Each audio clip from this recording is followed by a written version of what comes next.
pink. What's that mean? We'll also find that out in just a moment. Cotton market, I guess it is in the pink. It's 49 points higher, 67.19. Oliver Slopes with Blue Line Futures in Chicago. Okay, Oliver, what are you watching here as we start this week? Well, a little bit of tough sledding here to start this week's trade. And if you look at, where we started last week, it looks almost identical to what happened last Monday, where you come out of a weekend, there's really no real weather concerns or developments that take place, and you see selling pressure come in. Now, last week, we were able to rebound after the Monday sell-off. Hopefully, we can kind of mirror that this week. As you'd mentioned, some big reports ahead of us, mostly the one next week. We do have crop progress after the close, weekly export inspections later this morning, export sales later in the week. But next week, that quarterly stocks and acreage report is going to be the big ticket item. I was just running through some numbers over the last several years since coming out of COVID. So the last 4 years, the average trading range for the new crop corn market has been 8% on that report day. And for soybeans, the average trading range is about 5%. So volatility is likely ahead of us. I don't know that it's going to come from the reports this week, but certainly to round out the month and quarter next week, I think we see some surprises one way or another. Yeah, I'm writing down those numbers so we can reference it a little later. 8% on corn, 5% on the soybeans. But I also wonder, are you keeping an eye on what's happening with the energy market right now? Yeah, the crude oil market in particular has obviously caught a lot of attention with escalation over in the Middle East, and that is obviously a moving target. We saw the markets open up very volatile last night in the energy complex and outside markets. Crude oil gapped sharply higher, gave back a lot of those gains. They actually traded into negative territory, and it's just kind of floundering around. Right now, it seems like all the attention is now shifted back to Iran. What is Iran going to do next? Are they going to be able to shut down the Strait of Hormuz or not? That's the big question. There's a lot of back and forth to whether or not they can actually close that Strait of Hormuz. If they do, I think that's when you start to see that oil market really liven back up, and you could make a swift move towards that $80 level. And on top of higher energy prices, that also comes a risk of higher inflation.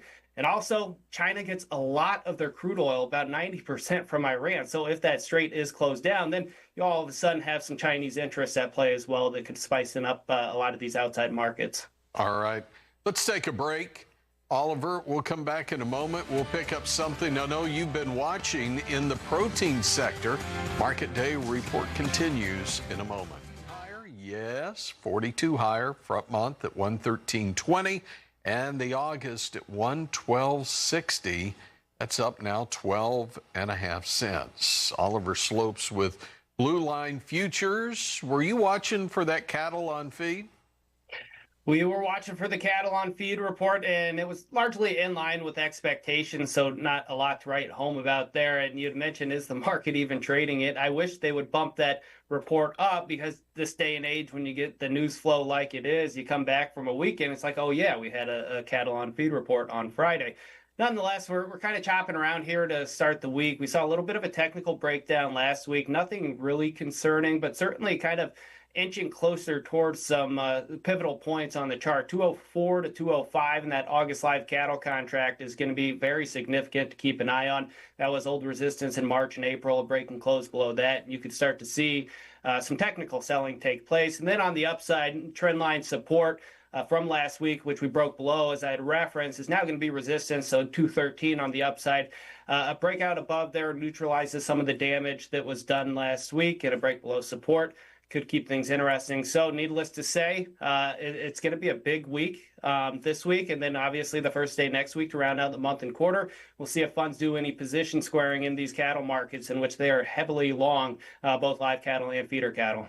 At the same time, Oliver, do we need to keep an eye on the economy? And if so, do we get that from watching something like equities? Equity markets continue to be very, very resilient.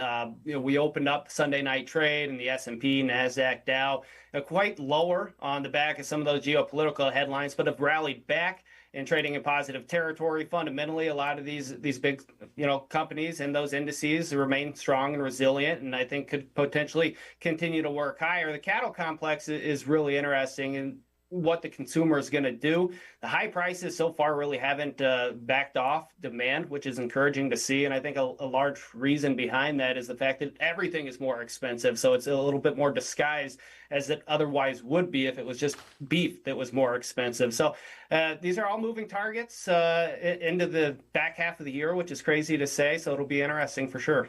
Well, always great to hear your insight. Oliver Slope, Blue Line Futures. All right.